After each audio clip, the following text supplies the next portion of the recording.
वालेकुम student, sir Aqib here. उम्मीद करता हूँ कि आप तमाम लोग खैरियत से होंगे। तो आज क्लास 9 की मैथ में एक्सरसाइज 1.2 के क्वेश्चन नंबर जो वहाँ पर हमने छोड़ा था क्वेश्चन नंबर 2 पे, तो क्वेश्चन नंबर 3 से स्टार्ट लेते हैं। तो हमारे पास जो क्वेश्चन नंबर 3 है वो है identify diagonals, scalar and unit matrix. मतलब कि ये जो आपके पास मैट्रिक्स दिए हुए हैं इनमें से आपने अलग करना है, मतलब इनकी आइडेंटिफिकेशन करनी है। किसकी? Diagonal, scalar and unit matrix. तीन किस्म के आपके पास मैट्रिक्स हैं। तो सॉल्वमेंट की तरफ आ जाते हैं। तो सबसे पहले आपको एक चीज़ बताऊं, ये फर्स्ट और लास्ट वाली एंट्री, फर्स्ट और लास्ट मतलब 1 और 4, ये जो एंट्रीज होती हैं इनको कहते हैं डायगोनल एंट्रीज। क्या कहते हैं? Diagonal entries. और अगर डायगोनल एंट्रीज दोनों जगह पर 1 हो, ठीक है, तो वो कहलाता है यूनिट मैट्रिक्स। अगर यहाँ पर भी 1 होगा, यहाँ पर भी 1, तो वो डायगोनल एंट्रीज 1, ठीक है, बराबर होंगी, तो उसको कहेंगे यूनिट मैट्रिक्स। अगर डायगोनल एंट्रीज 1 नहीं है और कोई और नंबर है, जैसे 4 4 है, 2 2 है, 5 5 है, कोई भी है, लेकिन डायगोनल एंट्रीज ही हैं और इक्वल हैं आपस में दोनों नंबर, यानी कि ये 4 है और ये भी 4 है, तो उस कंडीशन को आप कहते हैं स्केलर मैट्रिक्स। ठीक है। इसके अलावा जो आपके पास है ना डायगोनल मैट्रिक, डायगोनल मैट्रिक में आप रख सकते हैं वो कंडीशन कि जिसमें पूरे मैट्रिक्स के अंदर कोई एक आध जो है वो एंट्री जो है वो जीरो ना हो। ठीक है। मतलब कि अगर एक सेट के एक मैट्रिक के अंदर 4 एंट्रीज हैं और बाकी सारी जीरो हैं इस तरह, तो एक एंट्री जीरो ना हो, तो उसको कहते हैं डायगोनल। तो अब आ जाते हैं अपने आंसर की जानिब। तो देखें ये जो है 4 4 0 0, तो डायगोनल पोजीशंस पर क्या कहते हैं? Diagonal entries. वो क्या है? 4 और 4। 4 4 तो हैं बट नॉट सेम एट 1, मतलब 1 नहीं है। अगर यहाँ 1 1 होगा तो फिर वो यूनिट मैट्रिक्स है। ठीक है। तो इसमें आप लिखोगे स्केलर, स्केलर मैट्रिक्स, because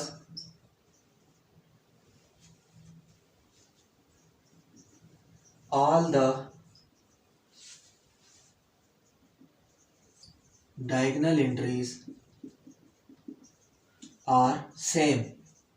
देखें डायगोनल एंट्री सेम तो है, 4 और 4 सेम है डायगोनल एंट्रीज, लेकिन 1 नहीं है, तो इसलिए इसको कहते हैं स्केलर। अब आ जाते हैं बी पर। तो मैंने आपको बताया था कि अब ये स्केलर तो नहीं हो सकता, क्योंकि स्केलर में क्या है, दोनों इक्वल होने चाहिए।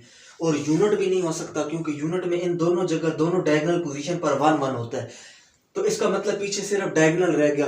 तो ये जो है ये कंडीशन आपकी डायगोनल में आती है। और डायगोनल होते ही है कि मैट्रिक्स के अंदर सेम नंबर जो है वो ना आए, डायगोनल एंट्री सेम ना हो, मतलब ये एंट्री और ये एंट्री सेम ना हो, तो उसको कहते हैं diagonal matrix.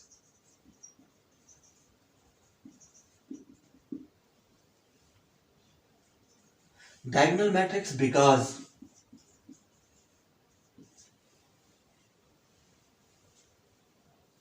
at least one entry is not zero। देखें अब क्या होता है कि एटलीस्ट ये है कि इसमें सारे जीरो नहीं है। ठीक है। वैसे तो मतलब ये भी जीरो है, ये भी जीरो है, लेकिन ये दोनों जीरो नहीं है। तो इसकी कंडीशन ये होती है कि मैट्रिक में अगर एक भी एंट्री आपके पास बचती है तो वो डायगोनल मैट्रिक्स कहलाता है। उसके बाद इस कंडीशन पे आ जाए सी पे। तो सी जो है मैंने आपको पहले बताया कि अगर डायगोनल पोजीशंस पर 1 1 होगा तो उसको आप कहते हैं unit matrix. Unit matrix because all the diagonal entries are equal to 1। ठीक हो गया। मतलब कि जो डायगोनल एंट्रीज हैं वो 1 के बराबर हैं। अब हम आ जाते हैं कंडीशन नंबर डी पर। तो एटलीस्ट इस मैट्रिक के अंदर एक नंबर ऐसा है जो जीरो नहीं है। तो वो मैंने आपको पहले बताया कि diagonal entries, diagonal matrix because at least one entry is not zero. तो अगर किसी मैट्रिक में एक एंट्री जीरो ना हो, बाकी सारे जीरो हो, ठीक है, तो उसको आप क्या कहते हैं? Diagonal, diagonal matrix. आगे आप इसी को ऐड कर लें, because one entry is not zero. अब ई जो है मैट्रिक वो इधर लिखा हुआ था 5 - 3 0 0 1 + 1, तो 5 - 3 2 होता है और 1 + 1 भी 2 होता है, तो वो मैंने सॉल्व कर लिया। अब देखिए आप डायगोनल पोजीशंस पर, ये कौन सी पोजीशंस हैं? Diagonal positions. डायगोनल पोजीशंस पर जो नंबर है वो आपस में सेम है लेकिन 1 नहीं है। सेम है तो इसका मतलब कि अदर देन 1 कोई भी नंबर सेम होंगे ना इन दोनों पोजीशन पर, उसको आप स्केलर में रखोगे। Scalar, scalar matrix. और सारा बाकी आपने ये ऐड कर लेना है, because all the diagonal entries are same, क्योंकि जो डायगोनल एंट्रीज हैं ये आपस में सेम है। तो ये आपके हो गया 1.2 का क्वेश्चन नंबर 3। आप क्वेश्चन तो देखें स्टूडेंट, आपके पास क्वेश्चन नंबर 4 है, find negative of matrix A B C and D. ठीक है, ये आपके पास क्वेश्चन नंबर 4 है 1.2 का। तो हमने इसका नेगेटिव मालूम करना है, जितनी भी मैट्रिक्स हैं ठीक है इनके नेगेटिव मालूम करने हैं। तो नेगेटिव मालूम करने का तरीका क्या होता है कि जो एंट्रीज होती हैं उनके साथ साइन चेंज हो जाते हैं। जैसे अब ये मैं सॉल्व करने लगूंगा, आपने ध्यान देना है। मैट्रिक्स ए है 1 0 एंड -1, तो इसका जो नेगेटिव में चेंज करेंगे तो -a कर देंगे इक्वल टू। तो जब आपने इसको माइनस किया तो ऑलरेडी अंदर वाले सारी एंट्रीज के जो साइन है वो चेंज जाते हैं। तो ये +1 था, अब -1 हो गया, 0 के साथ कोई साइन नहीं होता। तो ये -1 था तो ये क्या हो गया? +1 हो गया। तो ये इस तरह आपके पास -a निकल आया, मतलब नेगेटिव ऑफ a। अब नेगेटिव ऑफ b आप खुद निकाल सकते हैं, इजी है। तो क्या होगा? Negative of b। तो ये आप साथ साथ मेरे करते रहें। ये था +3, अब क्या हो जाएगा? -3। ये था -1, अब क्या हो जाएगा? +1। ये +2 था, अब क्या हो जाएगा? -2। और ये +1 था, अभी क्या हो जाएगा? -1। मतलब जो साइन है वो चेंज कर लेने हैं, जो इधर प्लस के उधर माइनस के हो जाएंगे। अब जो c है इसको नेगेटिव करेंगे तो ये नेगेटिव c इक्वल टू, तो ये +2 था ये -2 हो जाएगा, ये +6 था ये -6 हो जाएगा, ये +3 था ये -3 हो जाएगा, और ये +2 था ये -2 हो जाएगा। इसी तरह से नेक्स्ट आप आ जाए तो भी तो आप खुद भी कर सकते हैं, ये बहुत इजी है। अब इसको -d करें, और ये -3 था, अब क्या हो जाएगा? +3। ये +2 था, अब क्या हो जाएगा? -2। ये -4 था, अब क्या हो जाएगा? +4। और ये 5 था, अब क्या हो जाएगा? -5।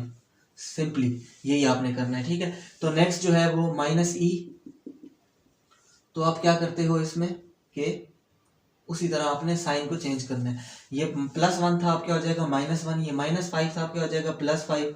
ये +2 था, अब क्या हो जाएगा? -2। और ये +3 था, अब क्या हो जाएगा? -3। तो इस तरह हम मैट्रिक्स के नेगेटिव निकालते हैं, ठीक है। आपको अगर कोई भी मैट्रिक्स दिया जाए, ठीक है, और उसमें लिखा जाए क्वेश्चन के तौर पर कि इसका नेगेटिव मालूम करें, तो आपने क्या करना है? नेगेटिव में सिंपली इनके साइन चेंज कर देते हैं। अलबत्ता एक जो स्टूडेंट गलती करते हैं वो ये करते हैं कि जब वहां पर a है तो यहाँ पर -a होगा, जब वहां पर b है तो यहाँ पर -b, क्योंकि अभी आप नेगेटिव मालूम कर रहे हो तो नेगेटिव का मतलब माइनस, तो इस a b c इनके साथ भी माइनस लगाना है, ठीक है, और साथ में इनके साइन चेंज कर लेने हैं। तो ये था हमारा जो है क्वेश्चन नंबर 4। अभी आते हैं क्वेश्चन नंबर 5 की जानिब। तो स्टूडेंट देखिए हमारे पास नेक्स्ट जो क्वेश्चन है वो है question number 5, find the transpose of following matrix. अच्छा, ट्रांसपोज एक ऐसा वर्ड है जिसके बारे में आपको बताऊं कि इसमें क्या होता है कि जो रोज होती हैं वो कॉलम में चेंज हो जाती हैं, और जो कॉलम्स होते हैं वो रोज में चेंज हो जाते हैं। मिसाल के तौर पे अब ये एक कॉलम है तो इसको हमने रो बना दिया, ये एक रो है तो इसको हमने, मतलब ये एक रो है इसको हमने कॉलम बना दिया। तो सेम यही जो है ना आपने इसमें क्वेश्चन में करना है, ठीक है। बीच में जो एंट्रीज हैं उनको भी इसी तरह आपने चेंज करना है। तो ये है अब ए मैट्रिक्स बराबर है 0 1 और -2। तो आपके पास देखें ये एक कॉलम है, ठीक है, ये क्या है? कॉलम। तो अब जब हम इसका मैट्रिक्स का ट्रांसपोज निकालते हैं ए का, तो क्या करेंगे? ए टी, ये छोटा सा टी लिखना है आपने, इसको कहते हैं transpose. A transpose equal to, तो अब हम क्या करेंगे? देखें जो हमारे पास ये कॉलम था अब हमने इसको रो में चेंज कर दिया, 0 1 और -2, तो ये देखें एक रो बन गई, ठीक है। इस तरह हमने इसको सबको चेंज करना है, जो कॉलम में है उनको रो में चेंज करना है, जो रो में है उनको कॉलम में। तो अब ये एक रो है तो b का ट्रांसपोज क्या आएगा? तो इसको हम कॉलम बना देंगे, मतलब 5 सबसे ऊपर, फिर 1 नीचे, और फिर -6 उससे नीचे। तो ये जो है एक मैट्रिक्स क्या हो गया? कॉलम बन गया। रो, कॉलम से रो बनानी है, रो से कॉलम बनानी है, और जहां पर डबल या ट्रिपल की बात आती है वहां पर फिर अलग अलग आप जो है कॉलम और या रोज को लोगे। अब सी है तो सी का ट्रांसपोज आपने देखना है। अब ये फर्स्ट रो थी तो इसको फर्स्ट कॉलम बना दो, ठीक हो गया। अब ये सेकंड रो थी, ठीक है, तो इसको आपने क्या करना है, सेकंड कॉलम बना देना है 2 माइनस 1। और ये थर्ड रो थी, तो इसको क्या करना है, थर्ड कॉलम बना देना है 3 और 0। तो ये आपके पास जो है वो मैट्रिक्स कंप्लीट होता है। मतलब कैसे, देखिए अभी ये आपके पास था ना, ये था जी आपके पास फर्स्ट रो, अब ये फर्स्ट कॉलम बन गया। ये थी सेकंड रो, ये सेकंड कॉलम बन गया। ये थी थर्ड रो और ये थर्ड कॉलम बन गया। सही हो गया। अब हमारे पास नेक्स्ट है डी, तो उसमें हम क्या करेंगे, डी का ट्रांसपोज कैसे लेंगे। अब ये है आपके पास फर्स्ट रो, इसको आप फर्स्ट कॉलम बना दो। ये है सेकंड रो, तो इसको आप सेकंड कॉलम बना दो। सिंपली यही आपने करना है। उसके बाद ये वाला सेट है आपके पास, ठीक है, सेट नंबर ई। तो ई का ट्रांसपोज अब तो आप खुद भी निकाल सकते हो। 2 3 जो है वो रो में है, इसको कॉलम बना देंगे। पहले 2 3 था, अब 2/3, मतलब इस तरह आपने कॉलम में बनाना है। फिर -4 और 5 है, तो इसको भी आप कॉलम में बना लो, -5 और 4 और 5। तो ये देखें, ये भी आपके पास, ये रो इधर कॉलम में चेंज हो गई, ये रो अगले कॉलम में चेंज हो गई। सेम चीज यही करनी है। इसमें क्या है, एफ का ट्रांसपोज जो है वो क्या होगा, 1 2 वाली जो रो थी उसको आप 1 2 वाला कॉलम बना दोगे, ठीक है। और 3 4 वाली जो रो थी उसको 3 4 वाला कॉलम बना दोगे आप। तो सिंपली बहुत आसान जो है ये क्वेश्चन है ट्रांसपोज का। कोई भी आपको सेट दिया जाए, उसका ट्रांसपोज निकालना हो तो आपने क्या करना है, सिंपल आपने रो को कॉलम में चेंज कर लेना है और कॉलम जहां पर होगा उसको रो में चेंज कर लेना है।